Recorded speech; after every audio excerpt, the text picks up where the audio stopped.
The world around us is a smorgasbord of beliefs, claims, rules and norms about how we should live and behave.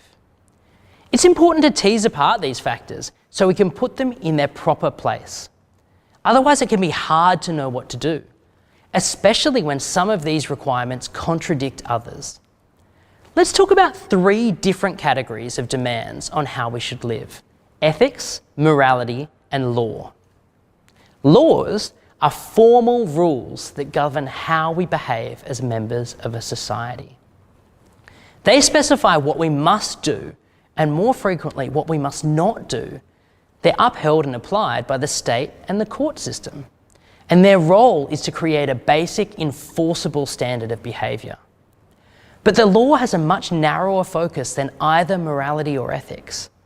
Laws can be just or unjust and are subject to ethical assessment. Plus, there are some matters about which the law will be silent, but where morality and ethics have a lot to say.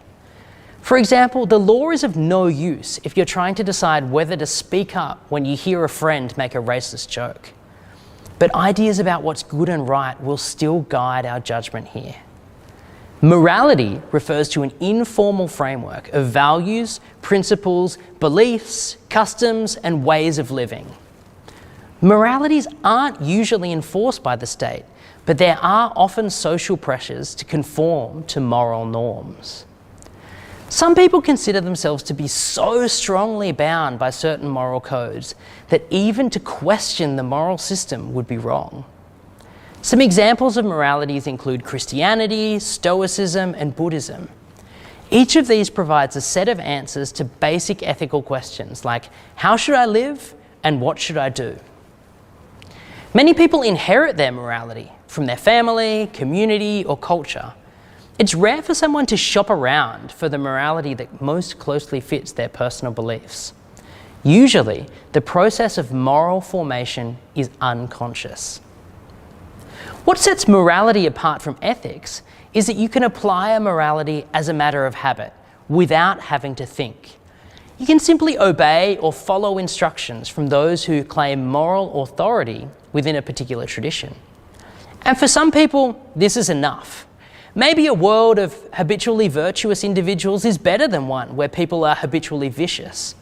Plus, having a coherent, consistent account of how to live can be a source of comfort, especially in a complex and uncertain world. But there is also a risk in living what the Greek philosopher Socrates called an unexamined life.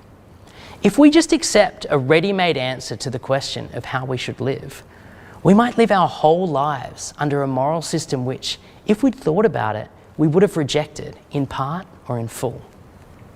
This is where ethics comes in. Ethics is a branch of philosophy that aims to answer the basic question, what should I do? It's a process of reflection in which people's decisions are shaped by their values, principles, and purpose, rather than unthinking habits or social conventions. Our values, principles, and purpose are what give us a sense of what's good, right, and meaningful in our lives. They serve as a reference point for all the possible courses of action we could choose. On this definition, an ethical decision is one based on conscious reflection and which gives effect to our values, principles, and purpose in pursuit of a proper goal. It can be tempting to see law, morality, and ethics as more or less the same. We might think that so long as we're fulfilling our legal or moral obligations, we can consider ourselves ethical. In reality, there is more to ethics than morality and law. Ethics requires us to think about issues the law can't or doesn't address. It puts moral systems under the microscope to see if they hold up. In an ideal world, our ethical beliefs shape the kinds of laws and moral systems a society develops. When our conscious, reflective, ethical views on what's good and right change, we ought to change the laws to reflect them. And likewise, our moralities should evolve in response to insights generated from ethical reflection. But we can only do this if we have a toolkit that keeps open questions to do with what is good and right. And that toolkit, that's ethics.